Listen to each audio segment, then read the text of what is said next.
కరీంనగర్ జిల్లా చొప్పదండిలో దీక్షా దివాస్ కార్యక్రమం నిర్వహించారు. ఈ కార్యక్రమంలో మాజీ ఎమ్మెల్యే రవిశంకర్ పాల్గొన్నారు.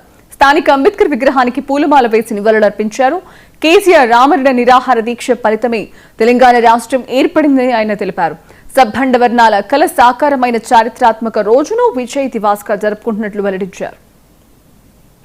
తెలంగాణ రాష్ట్ర జాతిపిత మరి ఆనాడు 2009 నవంబర్ 29 నాడు కేసీఆర్ వచ్చుడు, తెలంగాణ వచ్చుడు, కేసీఆర్ సచ్చుడు అనే నినాదంతో నవంబర్ 29 నాడు మరి సమైక్య పాలన నుంచి దాస్య శృంఖలాలు తెంచాలని, 60 ఏళ్ల తెలంగాణకు పట్టినటువంటి అరికోసన తీర్చాలని చెప్పి కేసీఆర్ గారు నవంబర్ 29 నాడు ఆమరణ నిరాహార దీక్ష చేపడితే 11 రోజుల పాటు నిరంతరం జరిగినటువంటి తెలంగాణ ఆత్మ గౌరవ విజయాన్ని సాధించినటువంటి దినం ఈరోజు.